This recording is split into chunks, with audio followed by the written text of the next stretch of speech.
Oke, kita udah lihat ayat emasnya. Nas kita adalah dari Efesus 3 ayat 1 sampai 13. Tapi kita akan konsentrasi ke yang tadi saya baca. Bapak, Ibu, saudara-saudari yang sangat dikasihi oleh Tuhan Yesus. Kalau kita melihat apa yang terjadi pada Rasul Paulus, salah satu Rasul Tuhan Yesus yang paling hebat, yang pernah dimiliki oleh Tuhan Yesus, kita akan melihat benang merah bagaimana hari kelahiran Tuhan Yesus yang kita rayakan kemarin adalah menjadi bagian yang tidak dapat dipisahkan dari hidup kita ke kehidupan para rasul dan Tuhan Yesus dan nabi-nabi Tuhan Yesus yang ada di dalam firman Tuhan, yang ada di dalam Alkitab. Kata-kata yang tadi saya bacakan di Efesus 3 ayat 8 diucapkan dan kemudian ditulis sebagai firman Tuhan oleh seseorang yang harusnya dia mati. Ini orang yang sudah harusnya mati. Dia menghina Tuhan, dia menghujat Tuhan, bahkan dia memimpin pembunuhan orang-orangnya Tuhan. Orang semacam ini dalam bentuk yang seperti apapun, dia sudah seharusnya mati. Pak Pendeta, itu kan cuman yang dibilang firman Tuhan. Buktinya di mana, Pak Pendeta? Kalau kita melihat yang gampang di Perjanjian Lama, kita membaca dari Kejadian sampai kemudian seterusnya bagaimana Tuhan membunuh orang-orang yang adalah bangsa pilihannya sendiri. Karena dia, orang-orang ini tidak beribadah pada Tuhan, orang-orang ini tidak ikut apa yang Tuhan bilang. Kita tahu bagaimana orang-orangnya Tuhan, bangsa Israel yang tidak beribadah pada Tuhan ditelan oleh bumi. Kita melihat di Alkitab dari membacanya bahwa orang-orangnya Tuhan dibunuh dengan api, dibunuh melalui pedang yang Tuhan pergunakan musuh-musuh mereka untuk membantai orang-orangnya sendiri. Karena mereka tidak beribadah pada Tuhan, tidak mengindahkan apa yang Tuhan bilang. Oh, itu zaman dulu, Pak Pendeta. Hari ini tidak akan pernah terjadi seperti itu, siapa bilang. Contohnya di Perjanjian Baru saja kita melihat banyak sekali hal yang seperti itu. Saya ambil contoh satu orang yang dekat sekali dengan Tuhan Yesus. Dia berada bersama-sama dengan Tuhan Yesus dalam banyak sekali kejadian dan peristiwa. Namanya Yudas. 3 tahun dia bersama-sama dengan Tuhan Yesus. Tahu matinya bagaimana Yudas? Tuhan merobek perutnya sampai ususnya terburai keluar. Itu karena dia tidak beribadah pada Tuhan, dia tidak mengindahkan firman Tuhan, dia tidak peduli apa yang Tuhan sudah pernah bilang. Itu hanya di Alkitab. Jangan coba-coba. Bapak, Ibu, saudara-saudari yang sangat dikasihi Tuhan Yesus, jangan coba-coba tidak mengindahkan apa yang Tuhan bilang. Jangan coba-coba untuk menghina Tuhan. Jangan coba-coba untuk menghujat Tuhan. Peringatan itu datangnya dari firman Tuhan sendiri. Nah, sekarang dengan kita mengetahui semua itu, kita juga tahu bagaimana si Saulus dulu namanya, yang pantas mati ini, yang pantas disayat-sayat sampai ususnya keluar ini, kemudian menjadi salah satu rasul Tuhan yang luar biasa. Yaitu Tuhan Yesus sendiri datang menemui Saulus. Dan di dalam pertemuan dengan Tuhan Yesus berbicara dengan Saulus, terjadilah transformasi yang luar biasa di dalam kehidupan Saulus yang kemudian menjadi Paulus. Pak Pendeta, itu Saulus, bukan saya, bukan Joni. Istilahnya mungkin ada yang di sini yang namanya Joni. Bukan Siti, bukan. Yang kalau kebetulan di sini ada yang namanya Siti. Tapi itu Saulus loh, Pak Pendeta. Kelahiran Tuhan Yesus yang kita peringatkan kemarin itu mengingatkan kepada kita semua bahwa Tuhan Yesus menemui Siti, menemui si Joni itu, menemui kita satu demi satu. Dan pada saat Tuhan Yesus menemui kita satu demi satu, kita harus ingat juga apa yang terjadi pada Saulus, yaitu Saulus layak mati. Satu pelanggaran pada firman Tuhan sekalipun, Alkitab mengatakan itu adalah penghujatan terhadap seluruh firman Tuhan. Sama hari ini kalau kita tahu kita melanggar satu firman Tuhan saja, itu adalah penghujatan terhadap Tuhan, kita layak diburaikan usus kita. Dibunuh oleh bumi yang terbelah sebagaimana Tuhan lakukan kepada umatnya seperti yang disampaikan oleh firman Tuhan di Alkitab. Itu keadaan kita. Sama seperti Paulus. Jadi pada saat Yesus lahir di dalam kehidupan kita, kita peringati kemarin itu setiap tanggal 25 Desember, posisi kita sama dengan Paulus. Nah itu kita harus tanamkan dulu di dalam diri kita. Karena kalau kita gagal melihat firman Tuhan yang ini, maka apa yang saya sampaikan berikutnya akan kurang memiliki impact di dalam kehidupan kita sebagai anak-anak Tuhan.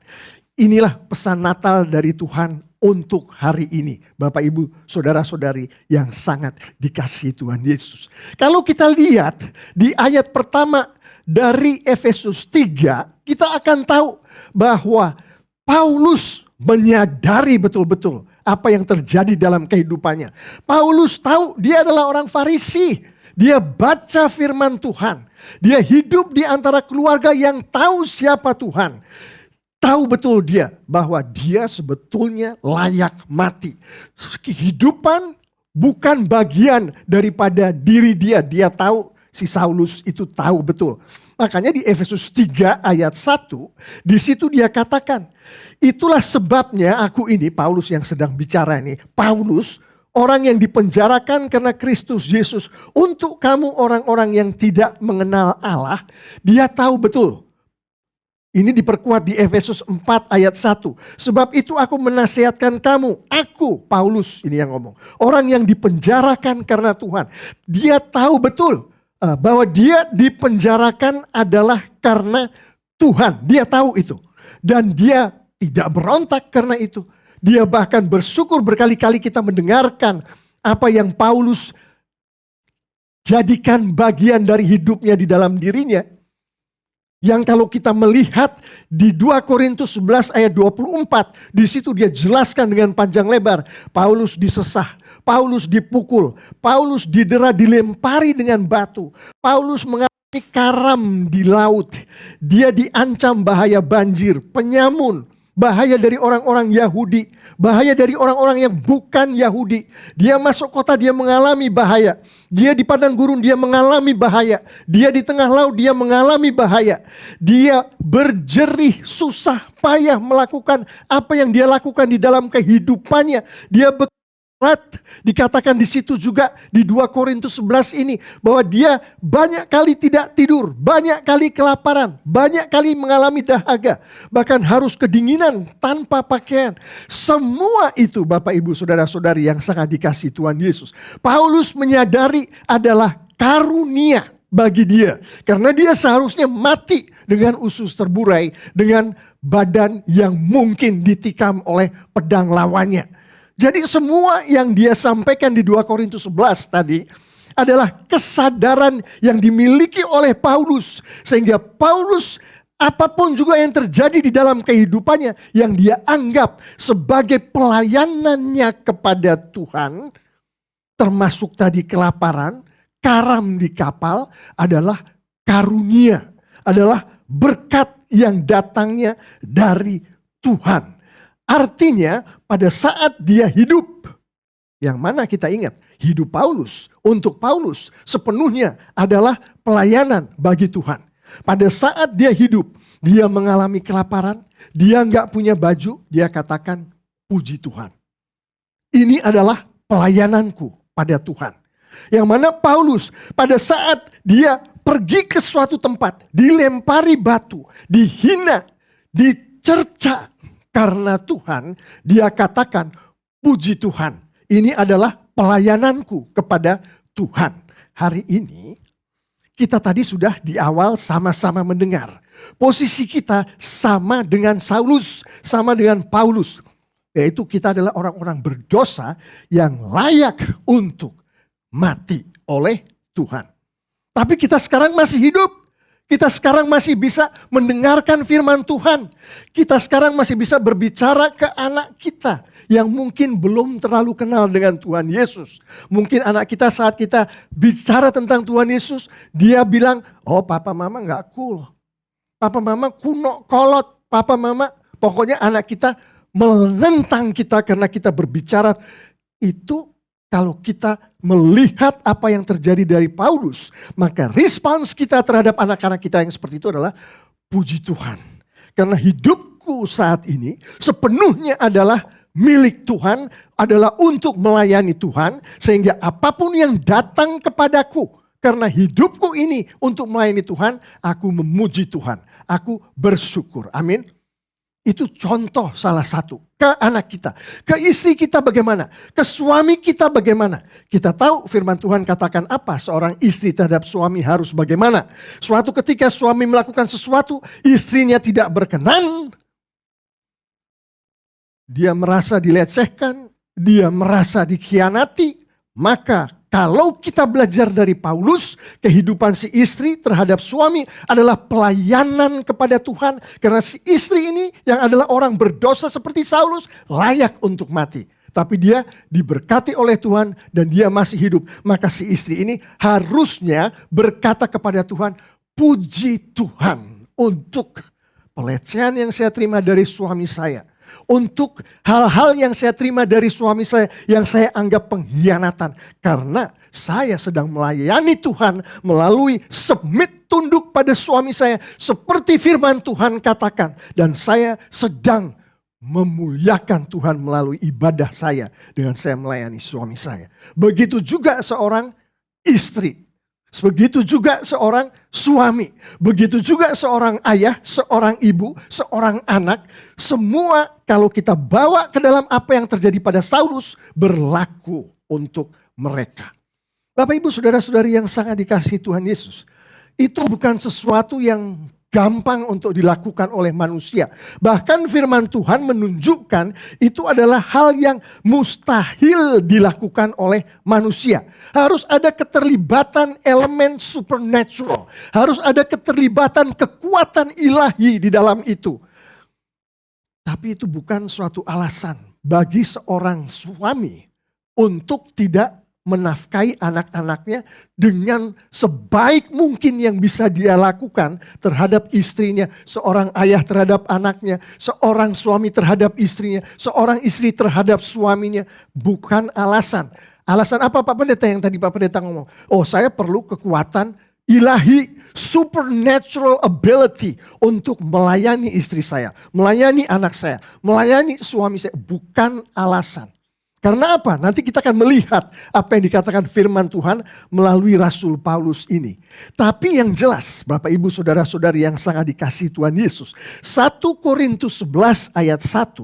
Di situ Rasul Paulus mengatakan bahwa kita semua anak-anak Tuhan harus ikut teladan yang disampaikan dan ditunjukkan oleh Paulus. Karena Paulus mengikuti teladan yang ditunjukkan dan diberikan oleh Kristus. Itu penting untuk kita imani, untuk kita hidupi. 1 Yohanes 2 ayat 6 memperkuat ini. Rasul Tuhan yang luar biasa ini, Rasul Yohanes menulis, barang siapa mengatakan bahwa ia ada di dalam dia, ada di dalam Kristus, artinya kita semua, firman Tuhan ini yang mengatakan, ia wajib, kita semua wajib hidup sama seperti Kristus telah hidup. Tadi yang dialami Paulus tadi dicaci maki, dilempar batu, kelaparan, tidak punya baju, semua sudah pernah dialami oleh Tuhan kita Yesus Kristus. Paulus mengikuti jejak yang sudah ditunjukkan oleh Tuhan Yesus. Dan hari ini saya mau katakan melalui firman Tuhan ini, kita pun satu demi satu yang ada di ruangan ini, satu demi satu yang sedang mendengarkan saya di YouTube, dimanapun sedang mendengarkan saya, kita pun harus menghidupi jejak Tuhan Yesus yang diikuti oleh Paulus. Kita satu demi satu harus mengikuti. Artinya apa? Salah satu artinya adalah jangan kita merasa, waduh ini Tuhan meninggalkan saya berat sekali ini. Kalau suatu ketika di dalam kehidupan kita Kita tahu tadi kan kehidupan kita adalah untuk melayani Tuhan. Terus perusahaan kita kurang pembelinya. Orang yang membeli produk kita kurang. Terus jadi penghasilan berkurang. Akhirnya kita harus berjuang. Kalau di sekolah kita mau ikut firman Tuhan. Teman-teman kita ngeledekin, nah kamu kuno. Orang lain pada nyontek, kita nggak nyontek. Orang lain pada melakukan ini, kita tidak melakukan. Jangan sampai merasa, aduh Tuhan meninggalkan segala macam. Lihat apa yang terjadi pada Paulus di dalam dia mengikuti Yesus. Yang firman Tuhan hari ini 1 Yohanes 2 ayat 6 terutama mengatakan. Kalau dia mengalami semua itu, kita yang adalah pengikutnya wajib hidup sama seperti Kristus telah hidup. Itu saya mau poin besar yang kita bersama-sama mengimani dan menghidupi pada hari pesan Natal ini disampaikan. Nah, Bapak Ibu Saudara-saudari yang sangat dikasihi Tuhan Yesus. Kalau tadi dikatakan ada kekuatan ilahi, supernatural yang harus masuk di dalam kehidupan manusia. Sehingga manusia itu sanggup mengikuti Yesus, sanggup mengikuti apa yang dilakukan Paulus dengan kekuatan Roh Kudus.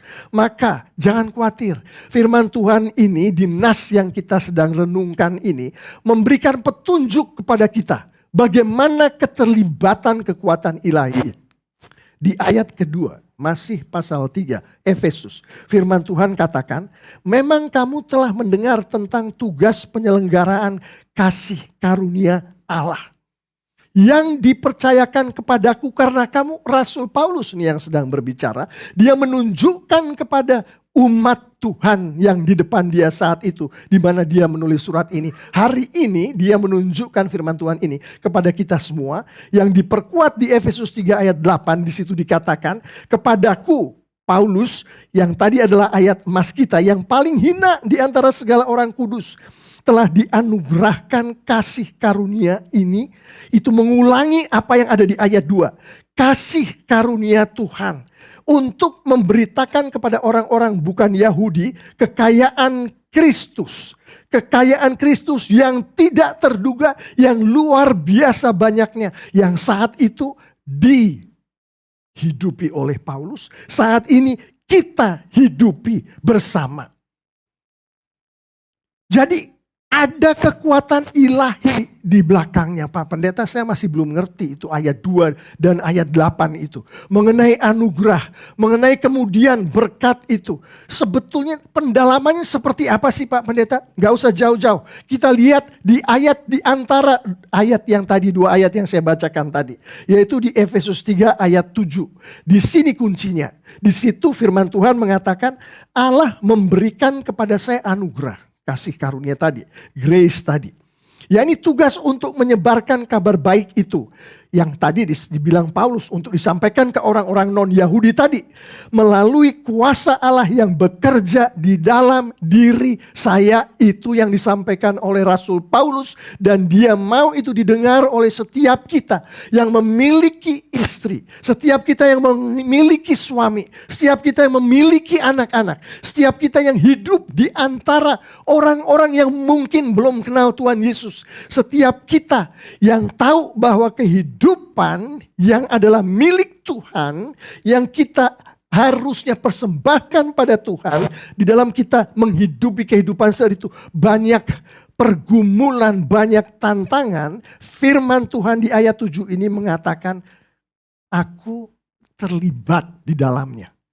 Caranya adalah pertama aku masuk dengan kasih karunia, grace yang datangnya daripada aku. Artinya grace yang Tuhan berikan kepada kita semua hari ini. Sehingga kita tidak harus mati seperti Imam Eli yang sudah melayani Tuhan 40 tahun. Tapi tetap mati, lehernya dipatah oleh Tuhan. Ingat Imam Eli di 1 Samuel 4, dia matinya lehernya dipatah sama Tuhan.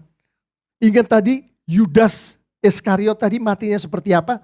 Nah itu yang Tuhan mau tunjukkan, bahwa di dalam menghidupi kehidupan yang seperti itu, di mana hanya kehendak Tuhan yang dia mau dilakukan oleh anak-anaknya, bukan kehendak yang lain, kehendak diri anaknya itu sendiri. Ingat, Imam Eli ini melayani 40 tahun, tapi suatu ketika dia melakukan kehendaknya sendiri. Yaitu dia sayang sekali sama dua anaknya, dan dua anaknya ini tidak dia kontrol, sehingga dua anaknya ini lepas dari Tuhan, melakukan apa yang dia mau.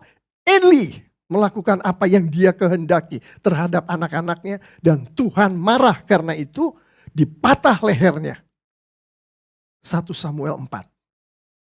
Itu yang sedang kita bicarakan hari ini mengenai apa yang kita lakukan di dalam kehidupan kita sebagai anak-anak Tuhan. Mengikuti kehendak Tuhan, jangan mengikuti kehendak kita sendiri, jangan mengikuti kehendak dunia. Dan Tuhan katakan, aku sertai engkau dengan kekuatan-kekuatan ilahi yang hanya aku sedang berikan. Pertama tadi di ayat 7 adalah grace, kasih karunia, anugerah yang datangnya dari Tuhan. Diberikannya ke kita semua. Tanpa grace, kita nggak akan mungkin bisa melakukan apa yang Tuhan mau. Udah jelas nggak mungkin. Hati kita itu terlalu dipenuhi oleh keinginan-keinginan pribadi kita. Atau mungkin keinginan orang-orang yang dekat dengan kita. Sehingga memaafkan istri sendiri saja, memaafkan suami sendiri saja, memaafkan anak kita sendiri saja, teman sepelayanan kita sendiri saja, susahnya minta ampun. Bahkan kalau kita lihat di dalam kehidupan kita, hitung berapa anggota gereja yang satu dengan yang lain tidak berbicara karena mereka tidak bisa memaafkan. Suami dan istri hubungannya kurang begitu baik karena mereka tidak bisa memaafkan satu sama lain. Orang tua yang tidak bisa memaafkan anaknya sendiri. Kita lihat, kita perlu grace yang datangnya dari Tuhan. Kita perlu yang namanya anugerah yang datangnya dari Tuhan. Ayat 7 ini menunjukkan, aku berikan itu kepadamu. Satu lagi, kekuatan ilahi yang diberikan kepada kita di dalam menghidupi penghidupan yang seperti itu. Masih di ayat 7, bagian yang terakhir dikatakan, saya menerima anugerah itu yang tadi sudah kita bicarakan panjang lebar. Bentuknya adalah kuasa Allah. Kuasanya Tuhan pencipta langit dan bumi. Kuasa Tuhan yang membangkitkan orang mati. Termasuk membangkitkan Yesus. Ayat 7 mengatakan itu menjadi bagian dari kehidupan kita orang-orang yang percaya padanya. Dengan kekuatan, dengan kuasa yang semacam inilah firman Tuhan hari ini katakan engkau akan dapat mengarungi kehidupan yang aku ingin engkau lakukan anak-anakku. Termasuk mengampuni suamimu, termasuk mengampuni istrimu, termasuk mendidik anakmu di tengah-tengah suasana seperti ini. Aku berikan dua kekuatan ilahi tadi.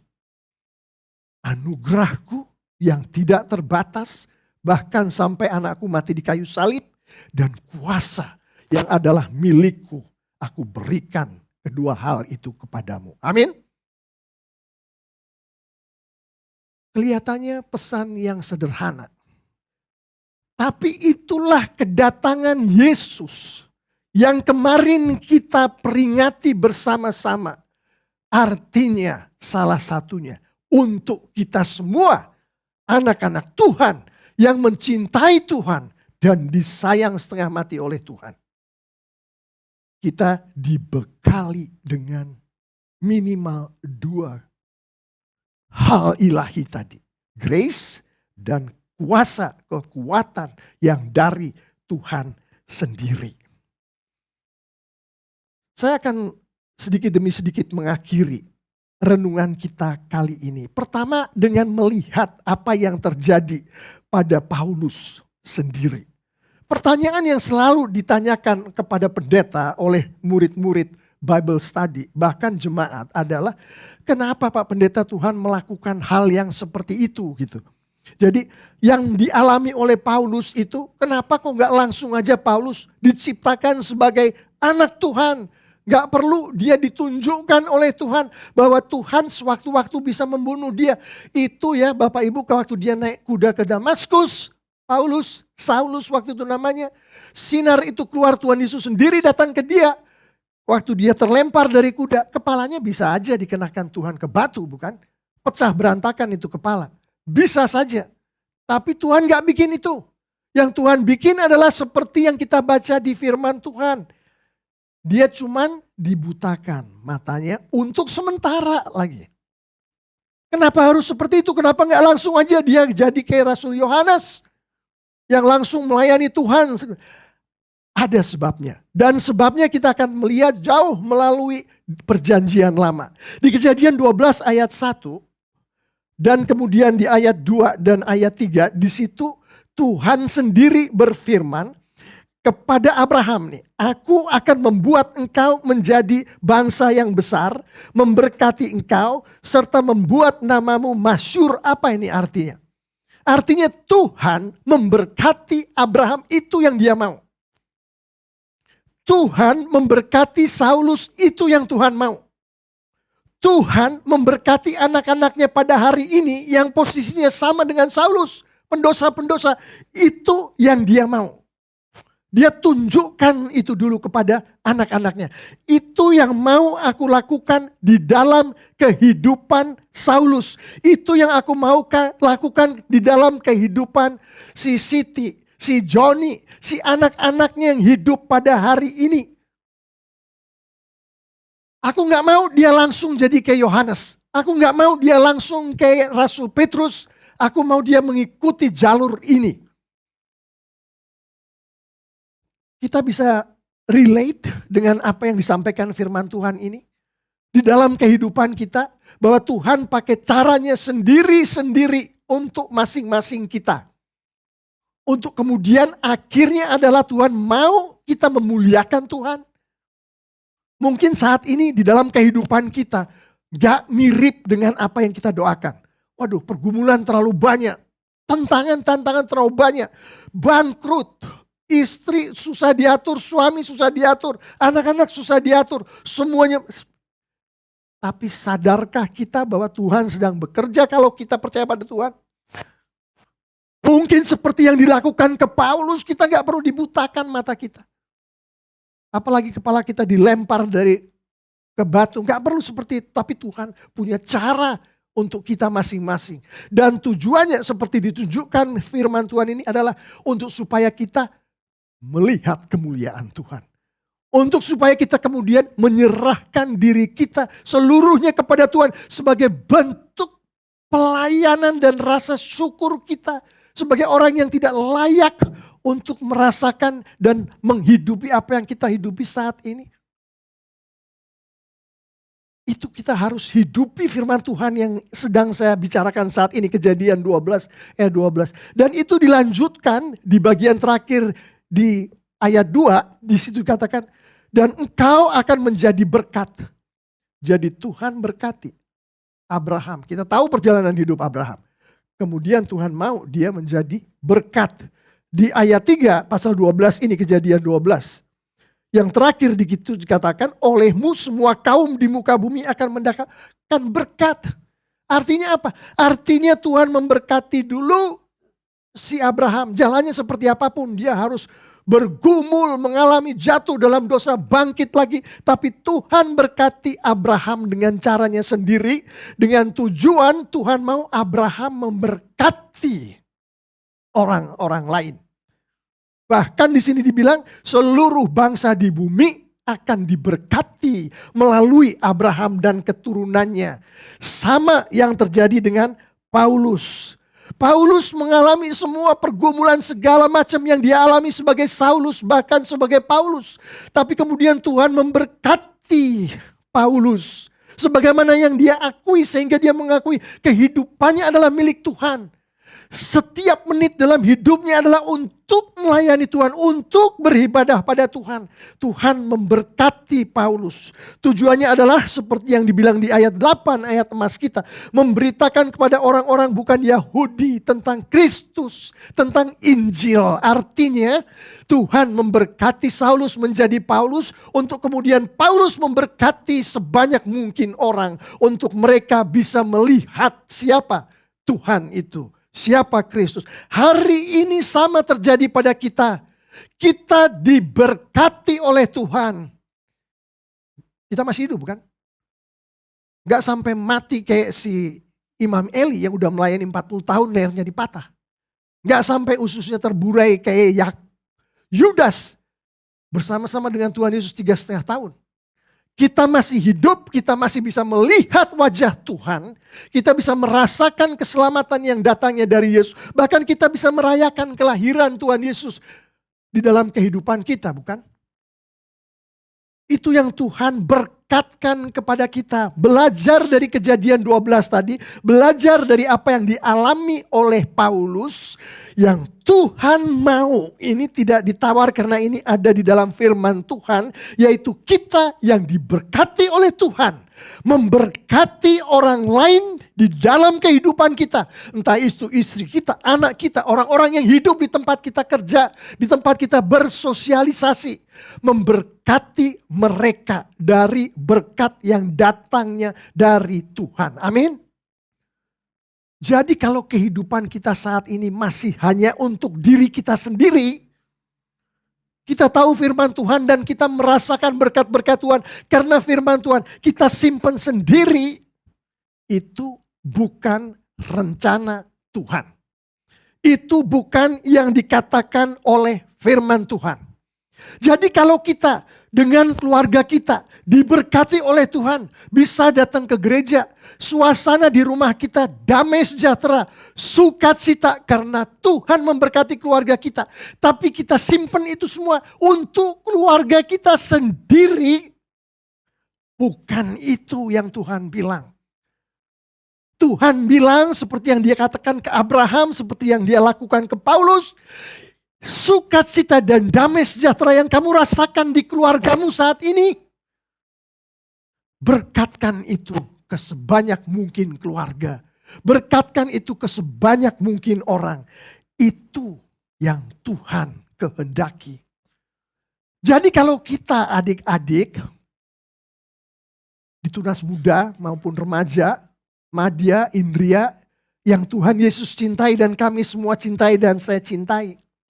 Kalau kita diberkati Tuhan, kita boleh berdoa kepada Tuhan, meminta perlindungan Tuhan, meminta disembuhkan dari sakit yang kita alami, mungkin pilek, mungkin sakit yang lain.